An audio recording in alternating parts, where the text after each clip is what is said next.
I stood shivering in the freezing Seattle rain while my husband hurled my expensive luggage down our front steps. My designer clothes spilled onto the muddy lawn, ruined in an instant. But the real blow came when he threw a plastic stick at my chest. It was my positive pregnancy test. He pointed a finger in my face and screamed that he had a vasectomy 3 years ago, declaring he would never raise another man's bastard. He locked me out, convinced he was the victim, clearing the house for a reason I had yet to discover. He had absolutely no idea that his cruel, calculated lie was about to trigger a chain of events that would strip him of his company, his dignity, and his entire future, all thanks to a $50 million secret from my past. My name is Sydney, and I am 34 years old. Before I continue this story, let me know where you are watching from in the comments below. Hit like and subscribe if you have ever had your trust entirely broken by the person you loved most, only to rise from the ashes stronger than before. Growing up in the foster system taught me how to survive, but absolutely nothing prepared me for the devastating betrayal I experienced on that stormy Tuesday night. The relentless Pacific Northwest rain battered my face as I stared up at the custom oak door of our Bellevue home. It was the house I had spent my hard-earned money decorating using my income as a public relations consultant to turn a sterile property into a warm, inviting sanctuary. Now I was standing on the flooded driveway, watching the man I had loved for 5 years destroy everything we had built together. Trent. My 36-year-old husband stood on the covered porch. The warm glow of the exterior lights illuminated his handsome face, which was currently twisted into a mask of pure, unadulterated rage. He grabbed my heavy leather suitcase by the handle and swung it wildly. The zipper burst open upon impact with the concrete walkway. Silk blouses, cashmere sweaters, and carefully tailored slacks scattered across the wet grass, instantly soaking up the mud and freezing water. I tried to step forward, my hands raised in a desperate pleading gesture. "Trent, please stop. What are you doing? Let us go inside and talk about this. The neighbors are going to hear us." He let out a sharp, mocking laugh that cut right through the sound of the pouring rain. "Let them hear us, Sydney. Let the whole neighborhood know exactly what kind of woman you really are." He reached into the pocket of his expensive tailored jacket and pulled out a small white plastic object. He threw it at me with such aggressive force that it bounced off my waterproof coat and landed in a dark puddle at my feet. I looked down. It was the positive pregnancy test I had left on the bathroom counter just an hour earlier, wrapped in a small gift box with a ribbon. I had planned to surprise him when he got home from work. I had planned to celebrate the family we were finally starting. Instead, he was looking at me with pure, unfiltered disgust.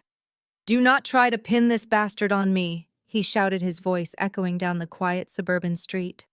I stared at him, completely shell-shocked. My mind struggled to process the sheer hostility of his words. "Trent, what are you saying?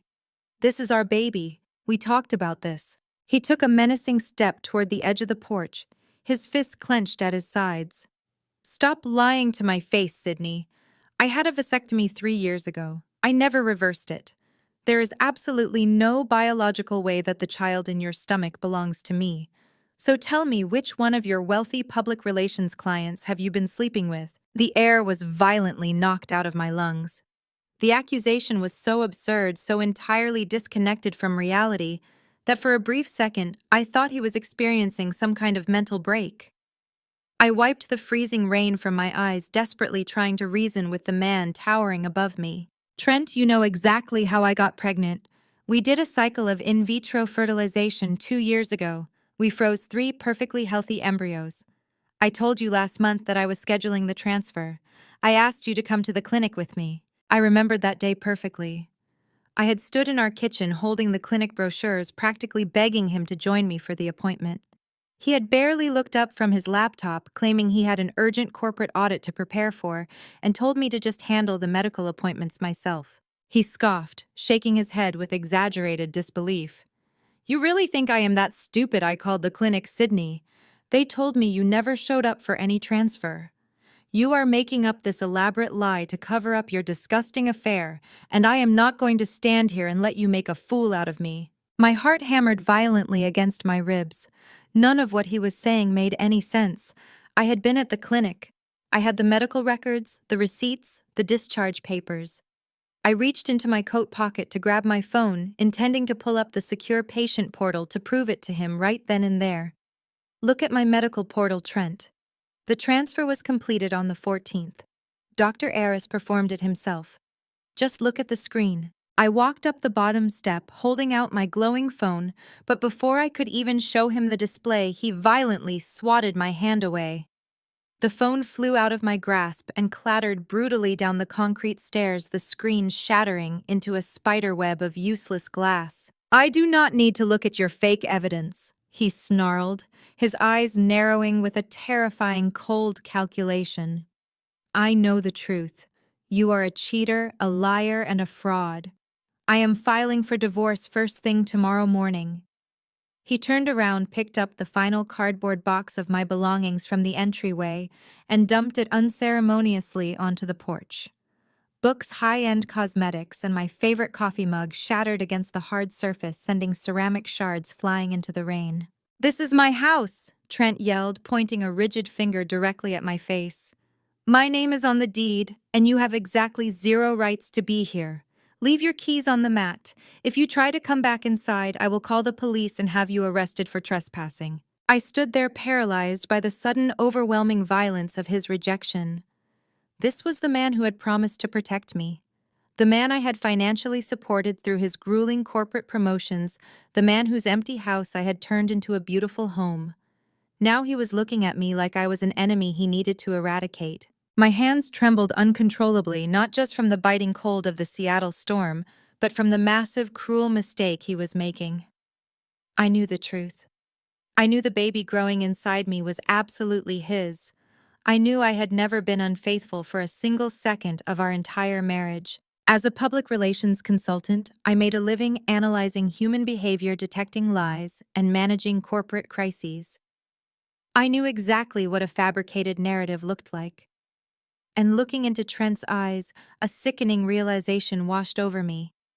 He was not a heartbroken husband discovering a betrayal.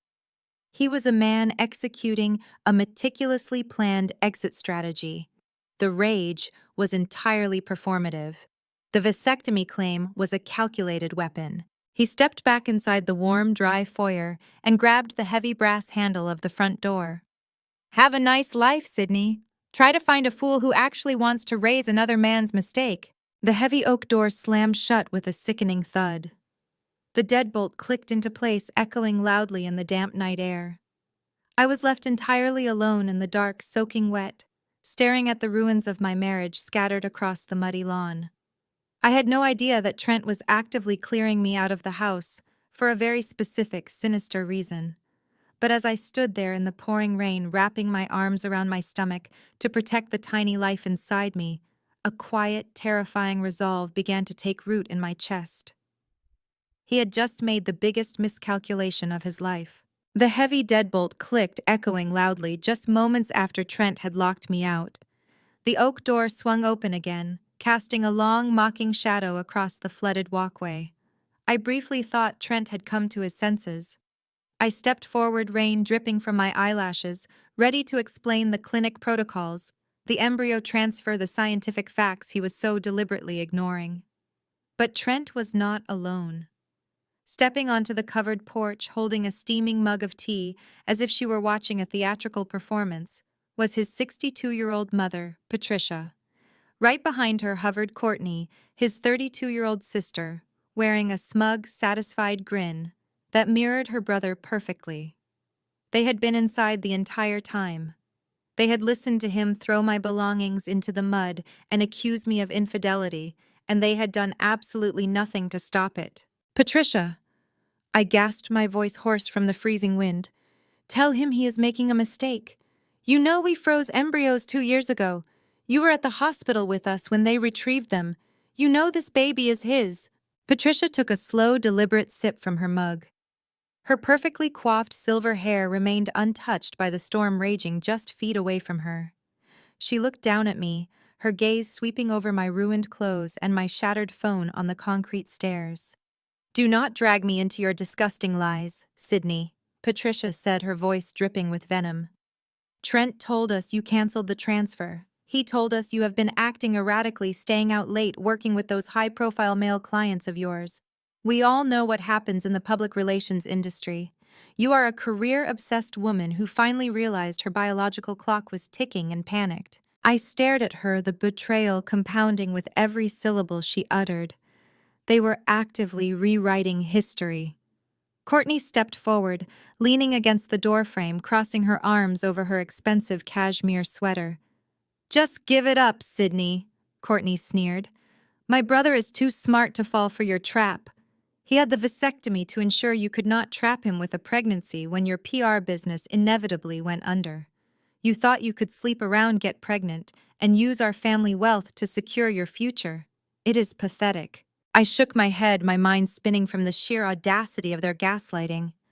What family wealth? I demanded, the shock finally giving way to a burning white-hot anger. I paid for the renovation of this entire house.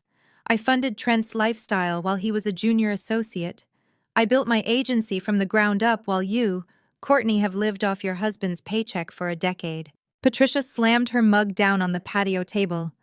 "How dare you speak to my daughter that way?" Patricia hissed, her face contorting with rage. "I told Trent from the very beginning that marrying a nobody with no family background was a massive mistake. You grew up in the foster system. You have no pedigree, no class, and no concept of loyalty. You are just a stray dog he brought home, and now you are biting the hand that fed you. We allowed you into our family, and you repaid us by cheating on my son and trying to pass off a bastard child as a rightful heir." Trent stepped in front of his mother and sister, puffing out his chest, completely emboldened by his toxic audience. "Let us make one thing perfectly clear, Sydney. I am filing for divorce first thing tomorrow morning, and I am keeping the house. You foolishly agreed to leave your name off the deed to secure a better mortgage rate because of your student loans. You have no legal standing here. You have no family to run to. You have absolutely nothing. Take your wet clothes and start walking. If you are not off my property in 60 seconds, I am calling the police." The cruelty was so synchronized, so perfectly orchestrated, that the terrifying truth finally clicked into place. This was not a spontaneous argument. This was an ambush. They had planned this exact moment. They had waited for a stormy night to throw me out, ensuring I would be at my most vulnerable. They wanted to break me mentally and financially, stripping me of the assets I had poured into this marriage, leaving me stranded on the street with an unborn child. They truly believed I was a weak, isolated orphan who would simply crumble under their combined weight. They thought I would walk away quietly in the rain, ashamed and defeated. I stood my ground. The freezing rain soaked through my coat, chilling me to the bone, but the fire igniting in my chest kept me perfectly still. I looked at Trent, then at Patricia, and finally at Courtney, memorizing the smug satisfaction plastered across their faces. I was about to tell them that I would drag them through every courtroom in the state, that I would subpoena every medical record and expose their malicious fraud to the world. But before I could utter a single syllable, a blinding beam of light sliced through the heavy downpour, casting harsh, sweeping shadows across the flooded lawn. The low, unmistakable purr of a high-performance engine cut through the sound of the crashing rain. We all turned our heads toward the street. A sleek, midnight black luxury sedan was gliding smoothly up our long driveway, its tires slicing through the deep puddles with arrogant ease. It was a vehicle that cost more than Trent's entire annual salary, a car that commanded immediate attention and respect. The vehicle rolled to a smooth stop right behind my ruined luggage. The headlights illuminated the rain-soaked driveway, freezing Trent, Patricia, and Courtney in their tracks. The smug grins melted off their faces, replaced instantly by utter confusion. The heavy engine idled quietly, vibrating with raw power as the passenger side door slowly began to open. The heavy engine idled quietly, vibrating with raw power as the passenger side door slowly began to open. But before the occupant could step out into the violent storm, the front door of the house was pushed open even wider. Jamal rushed onto the porch. At 34 years old, Jamal was a striking African-American man who usually carried himself with quiet, steady dignity. Tonight, however, his face was pale with absolute horror. He had clearly been upstairs, completely unaware of the full extent of the ambush, until the shouting echoed through the walls of the house. He held my heavy wool winter coat tightly in his hands. His eyes darted frantically from the scattered debris of my life to my freezing, soaked figure standing in the freezing mud. "Sydney, you are freezing," Jamal said. His voice was thick with empathy and deep disbelief. He took a decisive step down the concrete stairs, extending the warm coat toward me. "Please take this coat. You absolutely cannot be out here in this weather." Before his foot could even hit the second step, Courtney lunged forward with terrifying speed. She dug her manicured nails into Jamal's forearm and violently yanked him backward. "What do you think you are doing?" she shrieked, her face twisted with ugly territorial rage. "Do not give that cheating fraud a single thing from this house. She is trespassing on our property." Jamal stumbled back, his jaw tightening as he looked at his wife. "Courtney, look at her," he pleaded, dropping his voice to a desperate, urgent whisper. "She is pregnant. She is freezing in the rain. This is completely insane. You cannot just throw her out into a severe storm like this." Trent whipped around, pointing his finger directly at Jamal's chest. "You better remember exactly who signs your paychecks," Trent threatened. His voice dropped to a lethal, calculating volume. "You are the chief accountant at my company. You live in a house I helped finance for my sister. If you hand that woman that coat, you can clear out your desk on Monday morning and join her on the street. Do not test me tonight." I watched the fight instantly drain from Jamal's eyes. The threat was a direct, devastating hit to his livelihood and his marriage. He was trapped in their toxic web, entirely dependent on Trent's corporate payroll to survive and provide for his own family. He looked down at the wool coat in his hands, his knuckles turning white from his grip, and then he slowly lowered his head in crushing shame. He stepped back into the shadows of the porch, physically unable to meet my gaze. I did not blame him at all. I knew exactly how ruthlessly Trent and Patricia punished anyone who dared to defy their twisted family loyalty. With Jamal effectively silenced, the family turned their eager attention back to the sleek Mercedes idling in our driveway. A driver in a sharp black suit rounded the hood and opened an oversized umbrella, holding it carefully over the passenger side. A pair of red stiletto heels stepped onto the wet asphalt, followed by the rest of Bianca.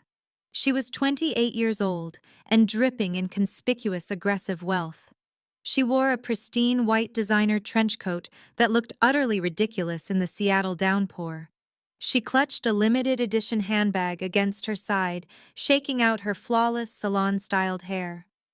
She looked up at the house, completely ignoring my ruined belongings scattered across the lawn. This was the woman Trent had been hiding. This was the self-proclaimed heiress Patricia and Courtney had so eagerly traded me for. Trent transformed instantly. The terrifying red-faced monster who had just hurled my luggage into the mud completely vanished. In his place stood a sickeningly eager, fawning suitor. He bounded down the wet concrete steps, completely ignoring my presence, as he brushed past my shivering form. "Bianca, darling," Trent cooed, reaching her side and wrapping his arms tightly around her waist. He pulled her close and kissed her passionately right there in the rain. He pressed his lips to hers in a deliberate, highly choreographed display of affection. It was a kiss meant entirely for my benefit, a final brutal stab to ensure I understood exactly how easily I had been replaced by someone younger and supposedly wealthier. When they pulled apart, Bianca let out a high, artificial laugh. She finally allowed her eyes to land on me. She scanned my soaking wet clothes, my ruined hair, and the shattered pieces of my favorite coffee mug resting in the mud. She did not look surprised or apologetic in the slightest. She looked at me the way someone might look at a piece of trash that had blown onto her pristine driveway. "Oh my goodness, Trent," Bianca purred, pressing herself dramatically against his side. "Is this the crazy ex-wife you told me about? The one who refuses to leave gracefully?" Trent kissed her temple, shooting me a glare of absolute contempt. "Do not worry about her, baby. She was just leaving. Come inside. It is freezing out here and you need to protect our little miracle. Our little miracle." The words hit my chest like a physical blow. The hypocrisy was so staggering I could barely draw breath. Trent was parading his pregnant mistress into the house, proudly claiming her unborn child, while simultaneously rejecting his own biological baby growing inside me. Patricia and Courtney parted like the Red Sea. Their faces beamed with fake, overjoyed smiles as Trent escorted Bianca up the stairs. "Oh, Bianca, we are so thrilled you are finally here!" Patricia gushed loudly, reaching out to take the younger woman's expensive coat. "Let us get you warmed up by the gorgeous fireplace inside." The sheer cruelty of watching another woman walk into the home I had funded and furnished with my own money was paralyzing. Trent paused at the threshold, keeping one arm firmly around Bianca's waist. He looked back at me over his shoulder, his eyes gleaming with malicious, undeniable victory. "Goodbye, Sydney. I suggest you start walking." The heavy oak door slammed shut for the final time. The deadbolt engaged with a loud metallic click. The exterior porch light snapped off, plunging the yard into immediate darkness. I was left standing entirely alone in the freezing rain, surrounded by the waterlogged ruins of my past, shivering uncontrollably as the storm raged on. I forced my frozen limbs to move, dropping to my knees in the freezing mud to salvage what little I could. My fingers were completely numb as I stuffed a few soaking wet sweaters and my ruined laptop into the only suitcase that still had a functioning zipper. I dragged the heavy waterlogged bag down the flooded street to where I had parked my 10-year-old sedan. Trent had insisted I keep my old car to save money, claiming his image as an executive required the luxury vehicles we leased strictly under his name. Now that beat-up sedan was the only shelter I had left. I threw the sodden bag into the trunk, climbed into the driver's seat, and locked the doors with shaking hands. The heater roared to life, blasting lukewarm air against my soaking wet clothes. I drove aimlessly away from the wealthy Bellevue neighborhood, watching the sprawling mansions fade into the dark, relentless storm. I eventually pulled into the flickering neon glow of a cheap, rundown motel parking lot on the outskirts of the city. I checked my bank application on my cracked phone screen. Trent had already drained our joint checking account, leaving a balance of 0. I had exactly $42 in my personal account to my name. I killed the engine and curled into a tight ball in the back seat, pulling a damp wool coat over my shivering shoulders. The rain hammered aggressively against the thin metal roof of the car. I placed a trembling hand flat against my stomach, feeling the slight, barely noticeable curve beneath my ruined clothes. The despair threatening to pull me under suddenly shifted into a fierce, blinding resolve. I squeezed my eyes shut and made a silent, unbreakable vow to the tiny life growing inside me. I promised my unborn child that we would survive this. I swore that I would never let anyone step on us again. I would claw my way back from absolute nothingness if I had to. Exhaustion finally overpowered my racing thoughts, and I slipped into a restless, feverish sleep right there in the parking lot. I was violently jolted awake by a sharp, jarring ringtone echoing through the freezing car. I bolted upright, my heart hammering against my ribs. The digital clock on the dashboard read exactly 6 in the morning. The rain had slowed to a steady, depressing drizzle. I scrambled to find my shattered phone in the footwell. The screen flashed with an incoming call from an unknown high-end corporate number. Assuming it was Trent's lawyer calling to threaten me with early eviction proceedings, I swiped to answer, ready to fight. "Hello," I answered, my voice raspy and defensive. "Am I speaking with Mrs. Sydney Thorne?" the caller asked. His voice was deep, authoritative, and carried the unmistakable cadence of expensive legal counsel. "Nobody has called me by that last name in over a decade," I replied, my brow furrowing in confusion. Thorne was the name I had taken at 18 a lifetime ago. My legal name is Sydney Preston now. "Who is calling?" "My name is Mr. Caldwell," he stated calmly. "I am the senior estate attorney representing Gabriel Thorne. I have spent the better part of the night tracking you down, Sydney. I am calling to inform you that Gabriel passed away yesterday afternoon following a sudden heart failure." The air vanished from the freezing car. Gabriel. The name pulled me violently back to a past I had completely buried. I had met Gabriel when I was an 18-year-old girl desperately trying to age out of the foster care system without ending up on the streets. He was a brilliant, reclusive tech developer in his 20s, just starting to build his empire from a cramped garage. We had married hastily in a quiet courthouse ceremony, in 2009, bonding over our shared trauma and a mutual desire to escape our grim circumstances. But 2 years later, we realized we were better as friends than spouses. We signed the divorce papers in 2011, hugged each other goodbye, and walked away to live our separate lives. I am so incredibly sorry to hear that. I breathed out, genuine grief tightening my chest. Gabriel was a good man. But Mr. Caldwell, I do not understand why you are calling me. Gabriel and I divorced over 10 years ago. You need to contact his next of kin. That is exactly why I am calling you, Mr. Caldwell replied, his tone shifting into sharp clinical precision. You and Gabriel signed the divorce petition in 2011. However, due to a severe administrative error by the state clerk's office at the time, the final dissolution of marriage was never stamped or entered into the registry. We only discovered this oversight last night during the emergency audit of his estate. I sat perfectly still. The damp cold of the car was completely forgotten. What are you saying, Mr. Caldwell? I am saying the divorce was never legally finalized, he explained slowly, letting the massive weight of the reality settle over the line. Under the law, your subsequent marriage to your current husband is entirely void. Legally speaking, Sydney, you are still Gabriel Thorne's wife. You are his legal widow. My mind reeled. If my marriage to Trent was void, then Trent had no legal right to anything. The house, the threats, the divorce he bragged about filing, all of it was built on a marriage that did not legally exist. He could not take half of my business or force me into a grueling legal battle over assets because we were never truly married. Before I could even process the magnitude of that revelation, Mr. Caldwell delivered the final world-shaking blow. Gabriel never wrote a new will after you separated. Mr. Caldwell continued. As his lawful widow, you are the sole legal heir to his entire estate. This includes his private liquid assets and total ownership of his venture capital firm.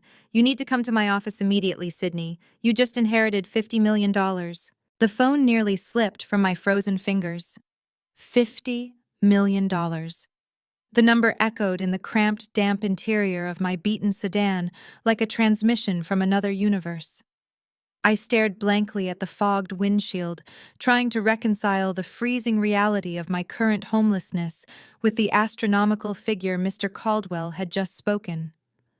Gabriel, the quiet, brilliant boy who had once shared cheap ramen with me in a tiny studio apartment, had built an empire and left the keys entirely to me. I need you to come to my office at the Columbia Center immediately, Sydney. Mr. Caldwell instructed, his voice cutting through my shock with practiced authority. We have extensive paperwork to review, and the board of his venture capital firm is already demanding answers regarding the succession plan. I will have my security team clear you through the private parking garage. I looked down at my mud-stained coat and ruined shoes. I am currently sitting in a motel parking lot in wet clothes. I said, my voice shaking as the adrenaline began to wear off. The man I thought was my husband threw me out last night. I do not exactly look like the CEO of a $50 million estate right now. Mr. Caldwell did not miss a single beat. You are the sole owner of Thorne Capital Sydney. It does not matter if you walk into my office wearing a garbage bag. You own the building. I will see you in 20 minutes. He ended the call. I sat in the suffocating silence of my car for a long moment, my hands resting protectively over my stomach. Trent had thrown me away like trash, confident that I had no resources, no family, and no power to fight back. He had paraded his mistress into my home, certain he had orchestrated the perfect, devastating victory. He had no idea that his cruelty had merely pushed me out the door just in time to catch a golden parachute. I started the engine, the aggressive roar of the old sedan sounding surprisingly triumphant, and drove straight toward downtown Seattle. The Columbia Center loomed against the gray morning sky. Following Caldwell's instructions, I bypassed the main lobby and drove into the secured underground garage where a private elevator awaited me. When the polished steel doors opened on the top floor, I stepped into a breathtaking expanse of floor-to-ceiling glass overlooking the Puget Sound. Mr. Caldwell was waiting for me. He was a distinguished man in his 60s with sharp, intelligent eyes that sized me up instantly. He did not judge my disheveled appearance. Instead, he offered a respectful nod and ushered me into a massive conference room. On the mahogany table sat a stack of thick legal binders. He walked me through the impossible reality step by step. He produced the original 2009 marriage certificate, complete with Gabriel's unmistakable signature, followed by the 2011 divorce petition that lacked the crucial judicial stamp. Because Gabriel had died intestate, meaning without a formal will updating his beneficiaries, the state law automatically diverted his entire estate to his legal spouse. That was me. Your subsequent marriage to Trent is legally classified as void ab initio, Mr. Caldwell explained, tapping a manicured finger against a thick legal textbook. It means invalid from the start. You do not need a divorce from Trent because in the eyes of the law you were never married to him. He has zero claim to this $50 million estate, and furthermore, any marital assets you supposedly shared with him are subject to immediate separation under fraud statutes since he entered the marriage under false pretenses. A cold, sharp wave of satisfaction washed over me. Trent thought he had stripped me of my home and my dignity. He thought he held all the legal cards. In reality, he was legally nothing to me. However, Mr. Caldwell continued, his tone shifting into something significantly more intense. The $50 million in liquid assets and real estate is only one half of the equation. The other half is Thorn Capital, Gabriel's venture capital firm. As the sole heir, you are now the majority shareholder and acting CEO. Last night, when I realized you were the beneficiary, I took the liberty of auditing the firm's primary debt portfolio to prepare you for immediate business operations. Mr. Caldwell slid a sleek black folder across the polished mahogany table. It stopped right in front of me. I opened the cover. The logo on the first page made the breath catch in my throat. It was the corporate crest of Trent's company. The very same company where he served as a senior executive and where Jamal worked as the chief accountant. I looked up, my heart hammering a chaotic rhythm against my ribs. What is this, Mr. Caldwell? That is a detailed financial report on one of Thorn Capital's largest and currently most problematic debtors, he replied smoothly. Your former partner's company took out a massive operational loan from Gabriel's firm 2 years ago to fund their aggressive expansion. They have defaulted on their last 3 payments. Their business is currently bleeding cash at an unsustainable rate. Mr. Caldwell leaned forward, resting his hands on the table. Yesterday afternoon, mere hours before Gabriel passed away, their CEO submitted a desperate plea for a $5 million loan extension. If Thorn Capital denies this extension and calls in the debt, that company will be forced to file for Chapter 11 bankruptcy by next Friday. The executive board, including your former partner, will lose everything. Their assets will be liquidated, and their equity will be rendered entirely worthless. I stared at the financial spreadsheets, the numbers blurring together as the astronomical weight of the situation finally settled over me. Trent had kicked me out into the freezing rain, boasting about his corporate salary, his house, and his untouchable status. He had threatened Jamal's job to force him into submission. He had paraded Bianca around, promising her a life of limitless luxury funded by his executive paycheck. They all believed they held the high ground. They believed they had won. But as I sat in that sky-high conference room, looking at the exact documents that dictated whether Trent's company survived the week or collapsed into absolute ruin, a slow, dangerous smile spread across my face. Trent was not untouchable. His entire existence, his career, his wealth, and his arrogant pride were currently balancing on the edge of a cliff. And I was the one holding the absolute power of life and death over his entire future. I stared at the pristine pages of the financial report, tracing the crisp black ink that spelled out the impending doom of my soon-to-be ex-husband. The sheer poetry of the situation was almost too perfect to comprehend.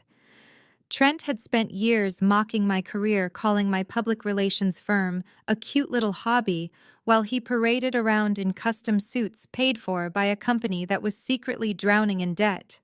He had built his entire identity on the illusion of corporate supremacy. Now I was looking at the exact mathematical formula that proved he was nothing more than a desperate man dancing on a financial landmine. Mr. Caldwell, I said, my voice steadying as the initial shock gave way to absolute ice-cold clarity. Tell me exactly how this loan is structured. If Thorn Capital denies this $5 million extension, what happens to Trent personally? I do not care about the nameless executives on his board, but I need to know precisely how much damage this inflicts on him. Mr. Caldwell leaned back in his leather chair, a faint glimmer of professional respect shining in his eyes. He opened a secondary file and slid a highlighted contract toward me. Gabriel was a notoriously ruthless investor, Sydney. He rarely handed out unsecured cash. When Trent's company took this initial loan, the executive board was required to put up their personal equity as collateral to secure the funding. Trent leveraged every single share he owns in that company to guarantee his portion of the debt. I read over the highlighted paragraphs, my eyes scanning the dense legal jargon. So if they default on the payments, Thorn Capital does not just force them into bankruptcy. We get to seize their assets. Exactly, Mr. Caldwell confirmed with a sharp nod. If you deny the extension and call in the debt, the company defaults immediately. The corporate accounts will be frozen by the end of the business day. But more importantly, the collateral clause is triggered. Trent's equity shares will be legally transferred directly to Thorn Capital to satisfy the outstanding balance. He will be stripped of his title, his salary, and his entire net worth in a matter of hours. He will leave that building with nothing but a cardboard box. A cardboard box. The image of Trent walking out of his glass office with his belongings packed into a cheap box, just like the one he had dumped onto our flooded porch last night, sent a rush of pure adrenaline straight through my veins. He had kicked me out to make room for Bianca, banking on his executive salary to fund their new life together. He had threatened Jamal, holding his paycheck hostage to force my brother-in-law into silent compliance. Trent believed money gave him the ultimate authority to destroy people without consequence. "Where do I sign?" I asked, reaching for the silver pen resting in the center of the mahogany table. Mr. Caldwell pushed a towering stack of legal binders toward me, opening the first one to a page marked with a red tag. "By signing these documents, you are officially accepting the inheritance of Gabriel Thorne's estate. You are assuming the role of majority shareholder and acting chief executive officer of Thorn Capital. You will have immediate unrestricted access to the $50 million in liquid funds, as well as total executive authority over the firm's entire lending portfolio." I took the heavy silver pen and pressed the tip to the thick paper. My hand did not shake. I signed my name over and over again, binding myself to the empire Gabriel had built. With every stroke of the pen, the frightened, freezing woman who had slept in a motel parking lot faded further into the past. I was no longer a victim. I was the apex predator in a corporate jungle Trent thought he ruled. Once the final signature was complete, Mr. Caldwell carefully gathered the binders. "Congratulations, Madam CEO. The estate is yours. Now, regarding the $5 million loan extension request from your husband's company, would you like me to draft the denial letter and initiate the asset seizure immediately? We can have them in bankruptcy court by Monday morning." I looked out the floor-to-ceiling windows at the sweeping Seattle skyline, watching the rain clouds slowly begin to break apart over the Puget Sound. If I pulled the plug right now, Trent would be destroyed today. But an immediate execution was far too merciful for what he had done to me. If we denied the loan outright, he might panic and find a predatory lender to bail him out at the last second. He might scramble and find a way to survive. I did not want him to survive. I wanted him to feel secure right up until the very moment the floor collapsed beneath his feet. "No," I said softly, turning back to face my lawyer. "Do not deny the extension yet. I want to set a trap. Send their board of directors an official notice that Thorn Capital is undergoing a sudden transition of leadership due to unforeseen circumstances. Tell them the new CEO has placed all loan extensions under an indefinite executive review." Mr. Caldwell raised an eyebrow, a knowing smile playing on his lips. "You want to string him along. You want him to sweat." "I want him to bleed out slowly," I corrected, my tone devoid of any hesitation. "Let Trent believe the money is still coming. Let him keep making promises to his mistress and his mother. Let him climb as high as he possibly can so the fall destroys him completely. But while we string his company along, I want to start applying the pressure personally." I pointed to the financial report still resting on the table. Trent uses a corporate credit card for his personal expenses. He charges expensive dinners, luxury hotel stays, and lavish gifts to his executive expense account, claiming them as client entertainment. As the primary creditor auditing their failing business does, Thorn Capital have the authority to flag and freeze discretionary corporate spending. Mr. Caldwell tapped his chin thoughtfully. Given their current default status and the executive review clause you just activated, absolutely. We can freeze their corporate credit lines within the hour, under the guise of an operational audit. Do it, I commanded. Freeze every single corporate card issued to their executive board. I want Trent's financial oxygen cut off today. I stood up from the massive leather chair, suddenly hyper-aware of my ruined, mud-stained coat and damp hair. I had the power, the money, and the strategy to completely dismantle the people who had tried to bury me. But if I was going to wage this war, I could no longer look like the broken wife who had been thrown out in the rain. I needed to look like the $50 million nightmare they were about to face. I thanked Mr. Caldwell, took the limitless black card he handed me, and prepared to transform myself. Stepping out of the private elevator and into the crisp Seattle air, I felt the heavy weight of the black titanium card pressing against my palm. It was not just a piece of metal. It was an absolute weapon. I walked away from the Columbia Center and headed straight toward the upscale retail district. The rain had completely stopped, leaving the city streets slick and gleaming under the breaking sunlight. People cast sideways glances at my ruined, mud-caked coat and disheveled appearance, but their judgment no longer held any power over me. I was a $50 million ghost walking among them. I walked through the towering glass doors of a flagship designer boutique. A perfectly groomed sales associate immediately stepped forward, her eyes darting to my filthy shoes with barely concealed disdain. She opened her mouth, likely to direct me to a public restroom or politely ask me to leave. I did not give her the chance to speak. I handed her the titanium card.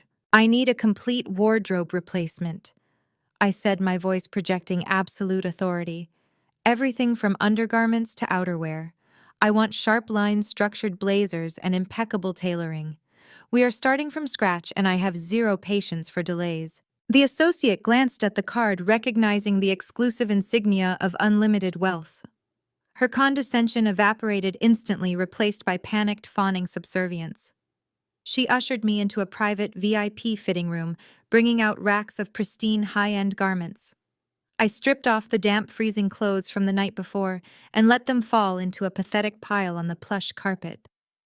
That was the old Sydney. That was the woman who begged a manipulative monster for basic human decency. I stepped into a tailored emerald green suit that fit like second skin. The sharp shoulders and cinched waist commanded respect. I paired it with sleek black stiletto heels that echoed with power every time I took a step. I purchased cashmere coats, silk blouses, and Italian leather handbags, replacing my entire existence with items that radiated undeniable success. I also selected a heavy diamond-encrusted watch, snapping it around my wrist, as a physical reminder that my time of being a victim was officially over. When the associate handed me the receipt, the astronomical total did not even make me blink. I told her to throw my old clothes directly into the dumpster out back. Next, I walked into the most exclusive salon in the downtown corridor. I demanded an immediate appointment, and the titanium card easily bypassed their 6-week waiting list. A team of stylists went to work. They washed away the freezing rain, the mud, and the exhaustion of the past 24 hours. They treated my hair, transforming the tangled mess into a sleek, glossy blowout that framed my face with sharp precision. A makeup artist erased the dark circles of my sleepless night, replacing my tired, tear-stained complexion with a flawless, striking look. Red lips, sharp contour, and eyes that held no mercy. When I finally looked in the full-length mirror, the breath caught in my throat. I did not just look wealthy, I looked completely lethal. The soft, accommodating wife who had tirelessly funded Trent's corporate ladder climb was entirely gone. The woman staring back at me was an untouchable executive, a mother fiercely protecting her child, and a billionaire CEO ready to burn her enemies to the ground.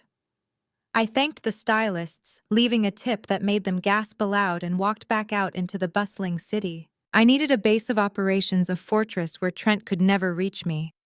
I directed my hired private driver to a five-star luxury hotel known for its impenetrable security and absolute discretion. At the front desk, I booked their top-floor penthouse suite indefinitely. I explicitly instructed the concierge that my name was to remain strictly confidential and that no visitors were allowed without my direct verbal authorization. The manager personally escorted me to the private elevator. When the doors opened into the penthouse, I was greeted by sweeping panoramic views of the Seattle skyline and the vast ocean beyond. The suite was a masterpiece of modern architecture, featuring a massive marble kitchen, a sunken living area with a modern fireplace, and a master bedroom that felt like an absolute sanctuary. I walked over to the floor-to-ceiling window, looking down at the tiny cars navigating the streets below. I placed my hand gently over my stomach, feeling a profound sense of peace wash over me. "We are safe now," I whispered to my baby. "Nobody is ever going to throw us out into the cold again. I promise you that.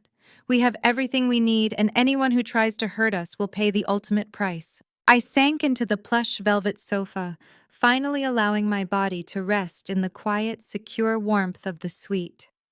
I had just purchased a brand new encrypted smartphone to replace the one Trent had shattered on the concrete stairs. I set up my new accounts, ensuring my digital footprint was completely secure and detached from any shared plans I previously held with my ex. I was in the middle of syncing my professional business contacts when the pristine screen suddenly flared to life. A notification chimed loudly in the silent room, shattering the perfect tranquility of my new fortress. It was an encrypted, anonymous text message from an unregistered number. I stared at the screen, my heart rate picking up a sudden cautious rhythm. Only my lawyer had this new number. I opened the secure application. The message contained only 2 sentences. "I know exactly what Trent is planning next. Meet me at the Pike Place coffee shop in 1 hour and come alone." I opened the secure application. The message contained only 2 sentences. "I know exactly what Trent is planning next. Meet me at the Pike Place coffee shop in 1 hour and come alone." I stared at the glowing screen, calculating the risks. It could easily be a trap orchestrated by Trent or Patricia to corner me into signing away my rights to the house. But the old Sydney, the one who would have cowered in fear and second-guessed every move, was completely gone. I locked my phone, grabbed my Italian leather handbag, and headed straight for the private elevator. I stepped out onto the bustling Seattle streets, blending seamlessly into the affluent morning crowd. The Pike Place coffee shop was tucked away, in a discreet, dimly lit corner, away from the main tourist traffic. It was the perfect location for a clandestine meeting. I pushed open the heavy wooden door, the brass bell chiming softly above me, and my eyes scanned the dark booths lining the back wall. Sitting in the furthest, most secluded corner, gripping a paper coffee cup with both hands, was Jamal. He wore a heavy dark jacket, the collar pulled up slightly to obscure his face from anyone who might walk by.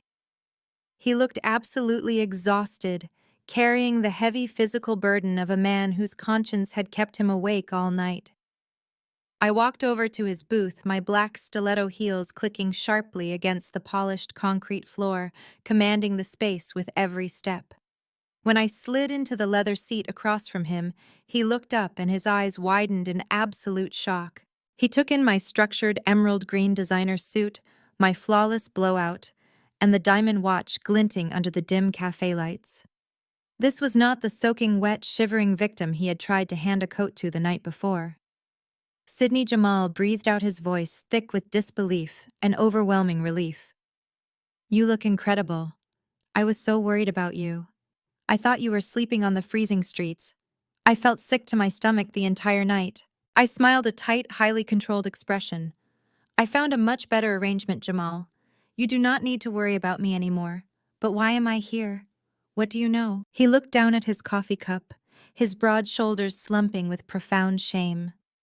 "First, I need to apologize. I am so deeply sorry for last night.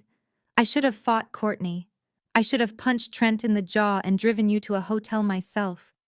I watched them pop champagne and toast to that fake heiress while you were out in the storm. It was the most disgusting display of cruelty I have ever witnessed in my entire life. I held up a hand, stopping his apology before he could spiral further into guilt. You do not owe me an apology, Jamal. I know exactly what Trent held over your head. He threatened your job and your livelihood. You have a family to protect, and Courtney would have made your life a living hell. I am not angry with you. I am angry with them. Jamal shook his head firmly, his expression hardening with newfound resolve. No, it is not just about the job anymore. I am done being a pawn in their toxic games.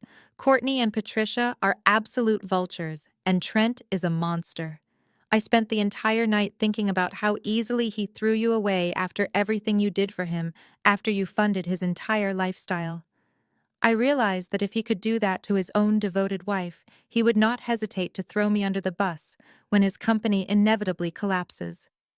I want out of this family, Sydney, and I want to help you take him down. He reached into his jacket pocket and pulled out a small silver USB drive. He placed it carefully on the table and slid it across the smooth wood until it stopped right in front of me. Take it, he urged, his voice dropping to an urgent, cautious whisper. What is this? I asked, picking up the small metal device. It felt incredibly heavy with implication. That is the internal corporate accounting for Trent's company, Jamal explained, leaning forward so no one else could hear. I am the chief accountant. I have unrestricted access to everything. Trent's business is a complete house of cards, Sydney. He has been cooking the books for over a year, hiding massive operational losses by shifting funds between illegal shell accounts. The company is completely bankrupt.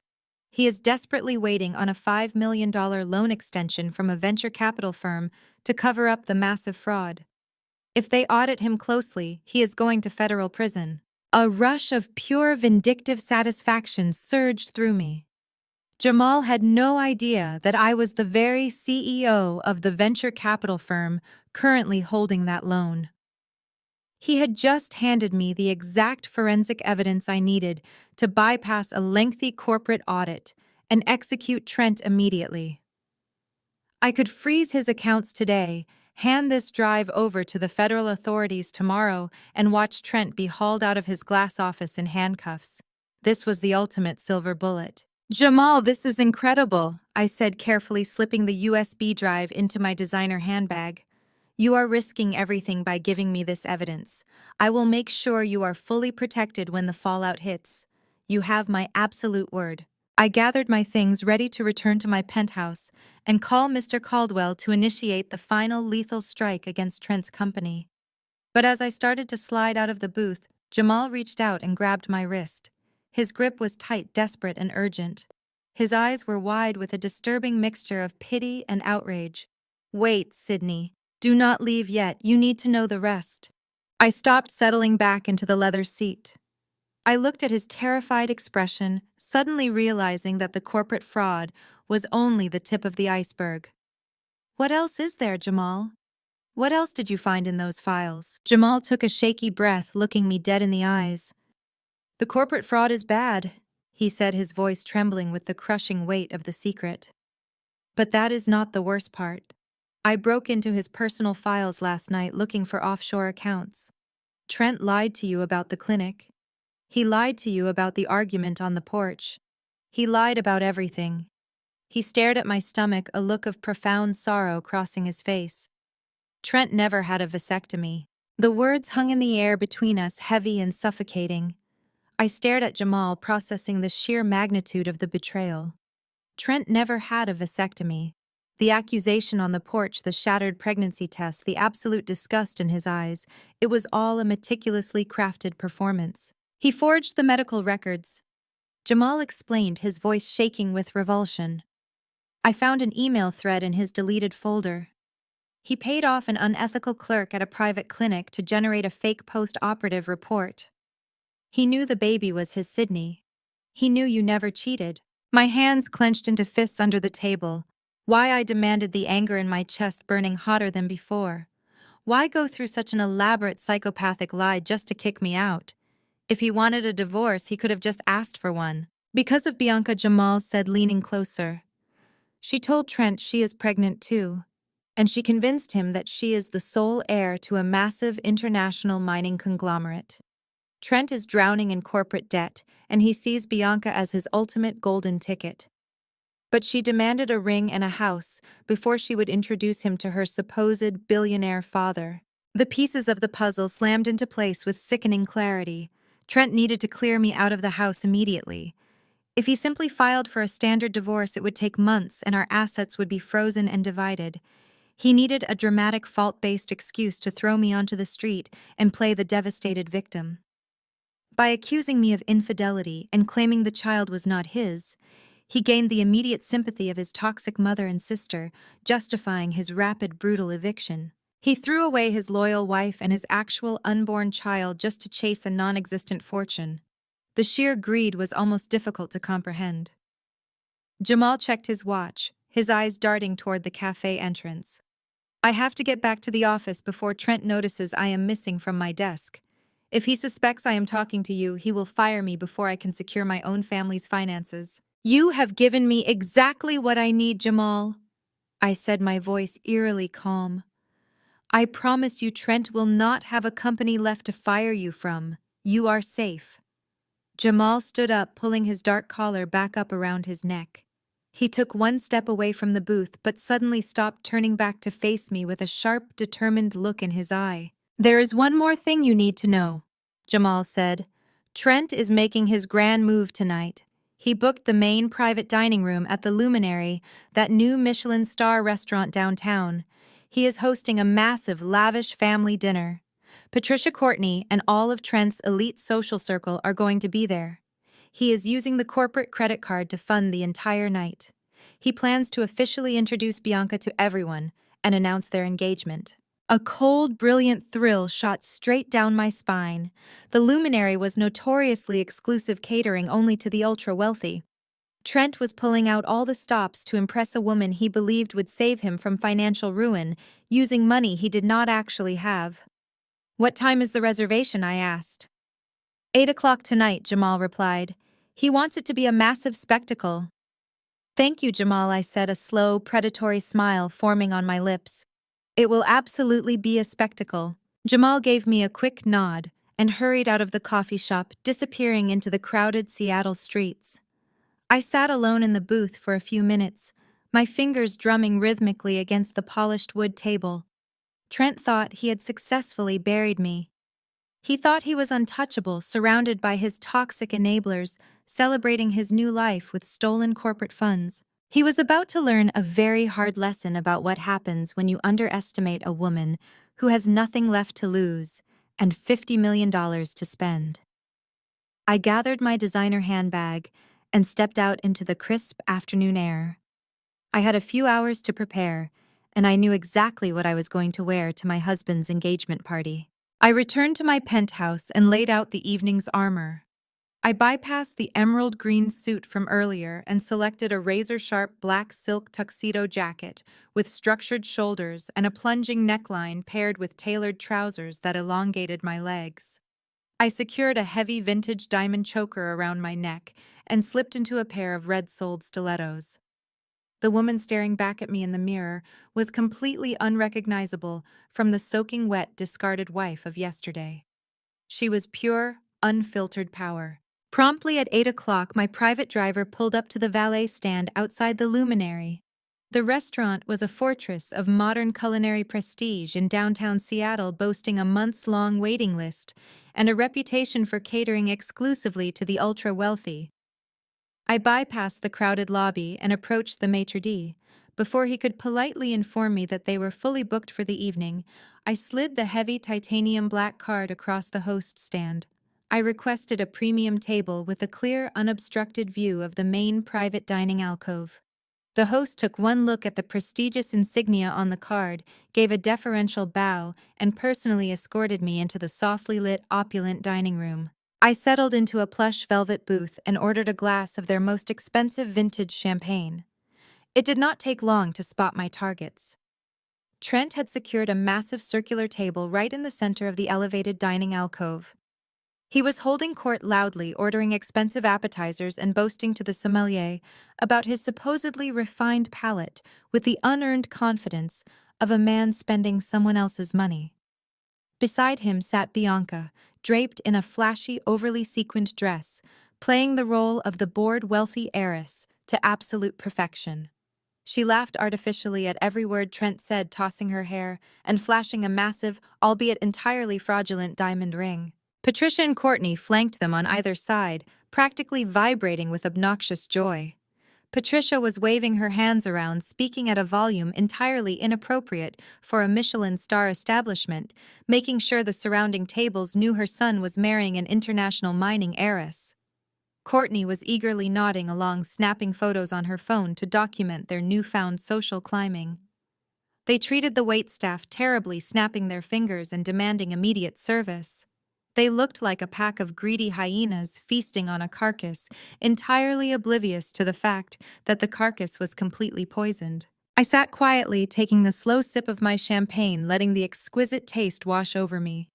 I watched them revel in their stolen corporate funds, absorbing their toxic joy. It only took about 15 minutes for the illusion to crack. Courtney raised her phone to take a selfie with Bianca, and as she panned the camera around the room, her lens swept right past my booth.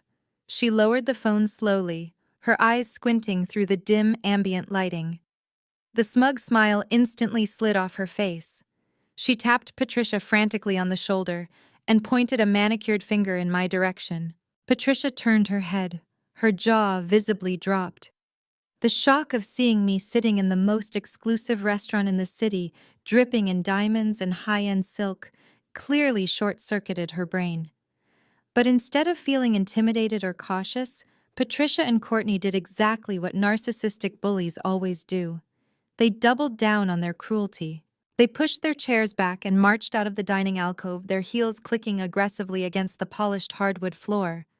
They stomped over to my table, deliberately blocking my view of the rest of the restaurant and looming over me like menacing gargoyles. "What in the world do you think you are doing here?" Patricia hissed, keeping her voice low but laced with absolute venom. "How did you even get past the front door?" I placed my champagne flute down on the table, resting my hands gracefully on my lap. "I am having dinner, Patricia. It is a restaurant. That is generally how this works." Courtney slammed her hands flat on the edge of my table, leaning in close so I could smell the cheap wine on her breath. "Are you seriously stalking us now, Sydney? This is a new level of pathetic even for you. Trent threw you out last night. You are homeless. You have no job, no money, and no family. Did you max out your last tragic little credit card just to buy a knockoff suit and follow us here?" I looked at her with pure, unbothered amusement. "You seem highly agitated, Courtney. You might want to lower your voice before security asks you to leave. The luminary has a very strict policy against public tantrums." Patricia scoffed, her face turning an ugly shade of red. "Do not you dare speak to my daughter like that. We know why you are here. You are desperate. You dug through Trent's email or tracked his location just to come here and beg him to take you back. You are trying to sabotage his engagement dinner because you are a jealous, barren failure who could not keep a man." I simply smiled. The old Sydney would have cried. The old Sydney would have absorbed those vile words and let them tear her apart.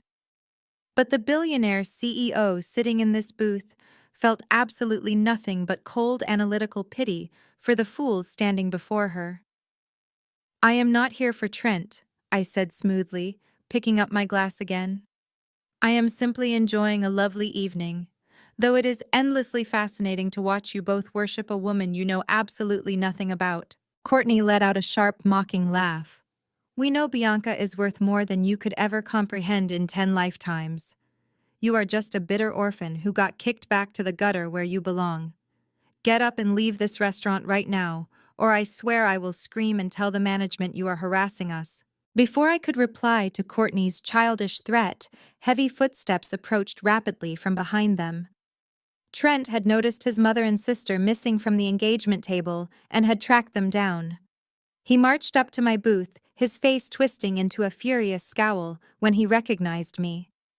He was wearing a custom-tailored suit, He had undoubtedly charged to the very corporate account I had frozen just hours earlier. Trent looked at my expensive clothes, my calm demeanor, and the crystal champagne flute resting on the table. His eyes flashed with panicked outrage. He genuinely believed I was a desperate broke woman trying to cause a public scene to ruin his big night and scare away his fake heiress. He reached into his suit jacket, his jaw clenched so tightly a muscle ticked in his cheek. He pulled out a crisp, brand-new $500 bill. He leaned over the table, invading my personal space, his eyes burning with a mixture of hatred and arrogant superiority. He slammed the cash down onto my table with a loud, aggressive smack. He slammed the cash down onto my table with a loud, aggressive smack. The crisp $500 bill sat stark against the pristine white tablecloth, a pathetic green flag of his overwhelming arrogance. Trent leaned over, planting his hands firmly on the edge of the velvet booth. He tried to use his physical size to intimidate me, looming over my dinner space like a schoolyard bully. "Take the money, Sydney," he snarled. He kept his voice to a harsh, jagged whisper, so the surrounding patrons of the Michelin star restaurant would not hear his utter lack of class. "Take the cash and leave this restaurant right now before you scare Bianca. You have made your pathetic little point by stalking us here.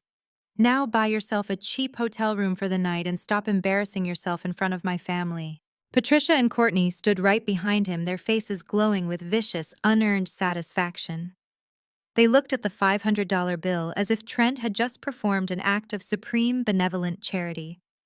Courtney actually crossed her arms over her chest and let out a soft, mocking sigh. "You should be thanking him on your knees," Courtney chimed in, her voice dripping with thick condescension. "It is a lot more than a jobless foster kid deserves after trying to trap my brother with another man's baby. Go on, Sydney, take the handout and scurry away." I looked down at the money. I did not reach for it. I did not flinch, and my expression did not change. I simply stared at the crumpled green paper as if someone had just placed a dead cockroach on my dining table. The sheer audacity of a man who was currently drowning in millions of dollars of corporate debt, trying to buy my dignity with $500, was almost poetic in its irony. I slowly lifted my gaze, letting my eyes lock directly onto Trent's. He expected tears. He expected me to snatch the money in absolute desperation. Instead, he found nothing but freezing, terrifying indifference. I did not say a single word to him. I simply raised my right hand, lifting 2 fingers into the air and snapping them sharply to summon the floor manager. The response was instantaneous. The general manager of the Luminary, a man who had likely spent decades catering to the most demanding members of Seattle's elite, recognized the subtle, commanding gesture of someone who expected immediate compliance. He practically sprinted across the dining room floor. He completely bypassed Trent, Patricia, and Courtney, as if they were nothing more than inconvenient pieces of furniture blocking his important path. "Yes, madam," the manager said, offering a deep, highly respectful bow the moment he reached the edge of my booth. "How may I assist you this evening?"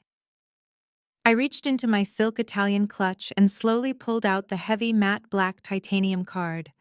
The metallic surface caught the dim ambient lighting of the restaurant, flashing the exclusive invitation-only crest of Thorn Capital. I placed it deliberately on the white tablecloth right next to Trent's pathetic $500 bill. The manager's eyes locked onto the black card immediately. The color drained from his face for a fraction of a second, before transforming into an expression of absolute, unwavering reverence. This was a card issued only to the absolute highest echelon of global wealth, a corporate instrument with literally no spending limit. "I am finding the atmosphere in this particular corner of the room to be incredibly cheap and visually offensive," I said. My voice was smooth, loud, and perfectly articulated so that every single word sliced right through Trent's fragile ego.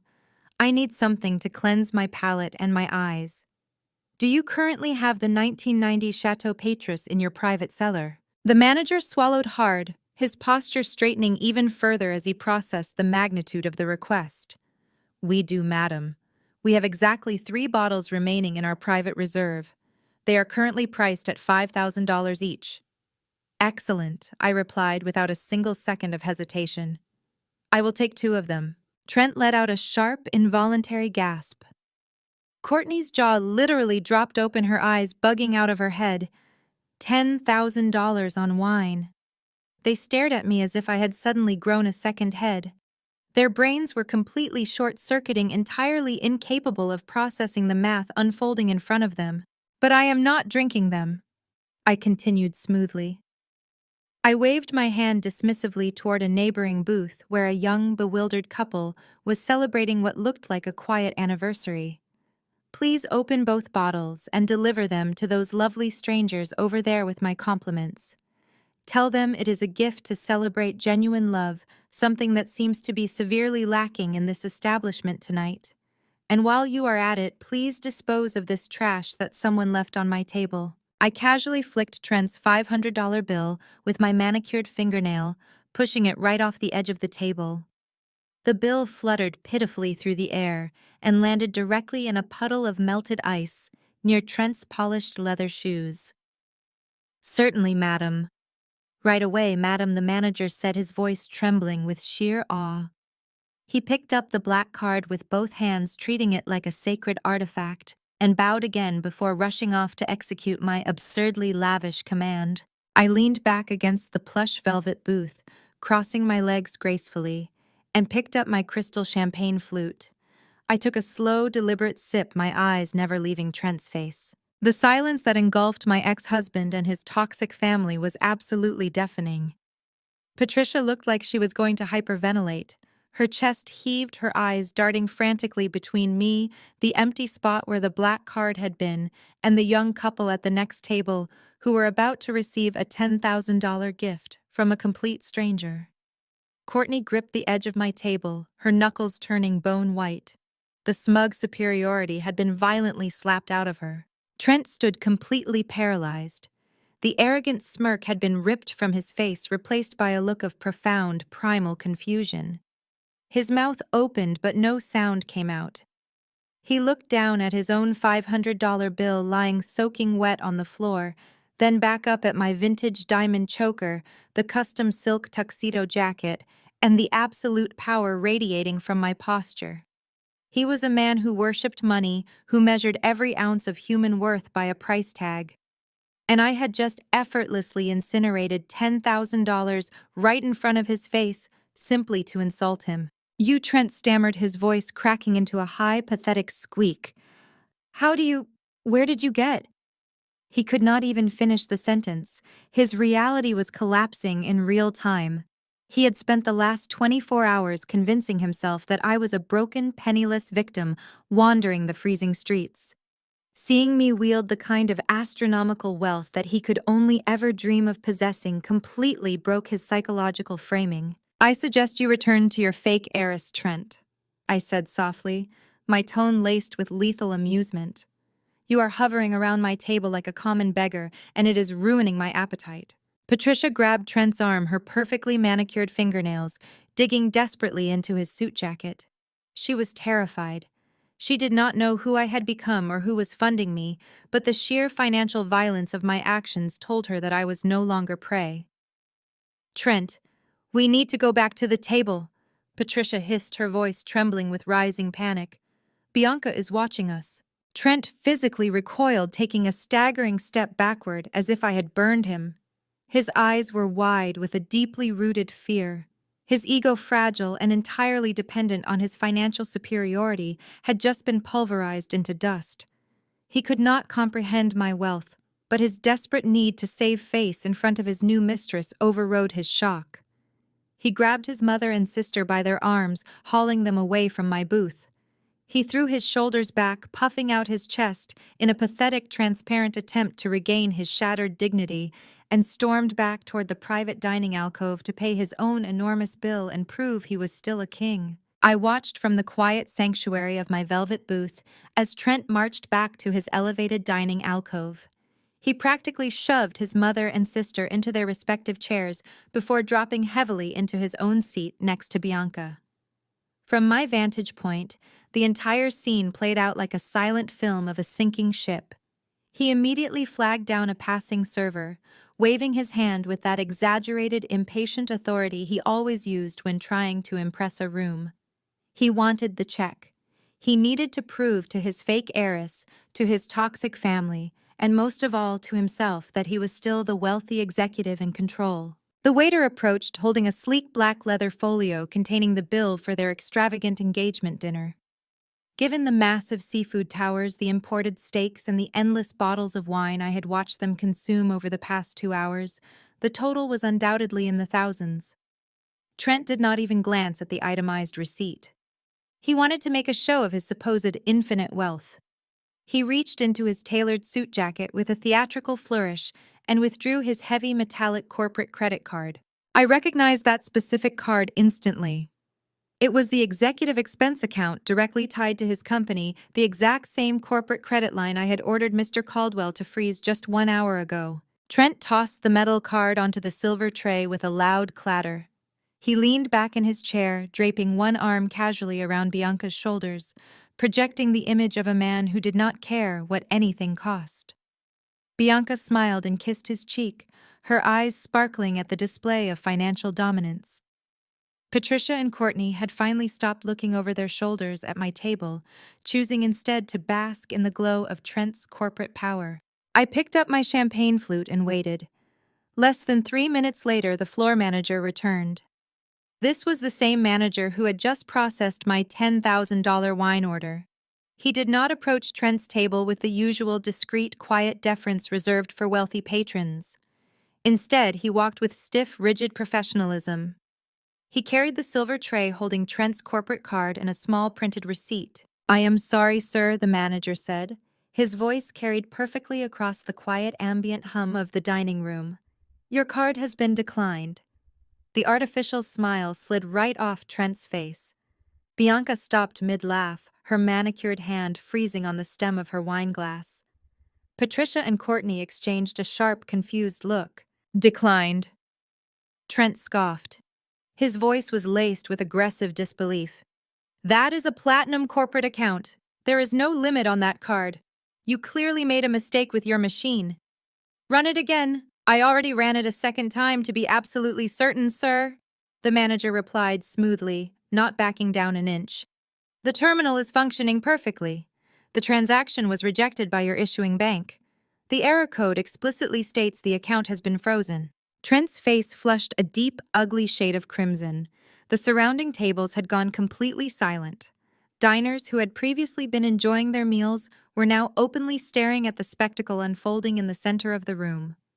Nothing draws the attention of the elite quite like the sudden public failure of wealth. "Run my personal card." Then Trent snapped, snatching the corporate card off the tray and slapping a different piece of plastic down. He was sweating now. I could see the distinct sheen of moisture gathering on his forehead. I knew exactly what would happen next. Trent had drained our joint checking account the night before to secure a down payment for whatever apartment he planned to rent with Bianca. His personal credit cards were already maxed out from funding his secret double life. He had nothing left. He had been relying entirely on his company expense account to fund this lavish lifestyle until his next bonus arrived. A bonus that was never coming. The manager took the personal card and walked back to the terminal. He returned less than a minute later, shaking his head. "I apologize, sir, but this card has also been declined for insufficient funds. Do you have another method of payment for the $4,200 balance?" The words "insufficient funds" echoed through the dining alcove like a gunshot. Bianca physically recoiled from Trent sliding her chair back to put distance between herself and the humiliation. The illusion of her powerful, wealthy fiancé was vaporizing before her eyes. Trent was hyperventilating. He patted his pockets frantically, pulling out his wallet to search for a hidden lifeline that did not exist. The manager stood waiting, his posture completely unforgiving. "Mom," Trent hissed, leaning across the table toward Patricia. His voice was high and panicked, completely devoid of the arrogant swagger he possessed just 10 minutes ago. "Mom, I need you to cover this. My bank must have flagged my accounts for fraud alerts because of the large purchases today. Just pay the bill, and I will wire you the cash tomorrow morning." Patricia looked absolutely horrified. She was a woman who prized social status above all else, and her son was currently begging her for money in front of a Michelin star waitstaff and a room full of wealthy strangers. Furthermore, Patricia did not have $4,000 in disposable cash just sitting in her checking account. She lived comfortably, but her wealth was tied up in assets and strict monthly budgets set by her late husband's trust. "I do not have that kind of limit on my daily card, Trent," Patricia whispered furiously, her face turning an alarming shade of purple. "Use another one of your accounts." "I do not have another one," Trent shot back, his panic escalating into genuine terror. "Just give them whatever you have, Courtney. Give them your card too. We have to split it. Hurry up." Courtney let out a dramatic gasp of outrage, but she begrudgingly dug into her designer purse. For the next agonizing 5 minutes, I watched my ex-husband, his toxic mother, and his vicious sister frantically empty their wallets. They handed the manager a pathetic stack of 4 different credit cards, begging him to split the enormous bill across multiple accounts just to cover the cost of their engagement dinner. Bianca looked absolutely mortified. The fake heiress who demanded rings and mansions was currently watching her supposed corporate king scrape together his mother's grocery money just to pay for an appetizer platter. She crossed her arms, glaring at Trent with pure disgust. I raised my crystal flute toward their table, offering a silent, mocking toast. Trent happened to glance up at that exact moment. Our eyes locked. He saw the cold, calculated triumph in my gaze. Suddenly, a sharp, piercing ringtone erupted from Trent's suit jacket. He pulled out his phone, his hands shaking violently as he looked at the screen. It was an automated alert from his company's financial sector. I watched his eyes widen in sheer, unadulterated horror as he read the notification. This was not a bank glitch. This was not a routine fraud alert. The message undoubtedly informed him that the primary creditor holding his entire company afloat had just frozen all executive assets pending a comprehensive audit. The corporate money was gone. The company was in freefall. Trent shoved the phone back into his pocket, his breathing turning ragged and desperate. He did not say a single word to Bianca. He did not apologize to his mother or thank her for bailing him out. He simply pushed his chair back with such force that it crashed to the floor, abandoned his family at the table, and sprinted blindly toward the restaurant exit, desperately scrolling through his contacts to call his boss. The total destruction of his life had officially begun. Trent burst through the heavy glass doors of the luminary, stumbling onto the damp Seattle pavement. The cool night air hit his flushed face, but it did nothing to lower his skyrocketing body temperature. He frantically scrolled through his contacts, his thumb slipping against the glass screen due to the cold sweat coating his palms. He bypassed his mother and sister, entirely abandoning them to deal with the fallout of the humiliated fake heiress inside. He had one singular, desperate focus. He needed to know why the financial lifeline of his entire corporate existence had just been violently severed. He pressed the call button for the president of his company, pacing aggressively down the sidewalk. The phone rang 6 times before it went to voicemail. He cursed loudly, kicking a nearby metal pole, completely ignoring the startled glances of passing pedestrians. He dialed again, then a 3rd time. Finally, a breathless, panicked voice answered on the other end. The company president did not offer a greeting. He simply yelled that Thorn Capital had initiated an emergency freeze on all operational funds, claiming their loan extension was under a hostile executive review. The company was bleeding out in real time, and every single corporate credit line had been shut down with 0 warning. Trent spent the rest of the night pacing the hardwood floors of his empty, dark house, the same house he had violently kicked me out of just 24 hours prior. He did not sleep a single wink. His phone buzzed relentlessly, but it was never the news he wanted. Bianca sent exactly 1 text message stating she was staying at a boutique hotel downtown and that he should not bother contacting her until he fixed his embarrassing financial situation.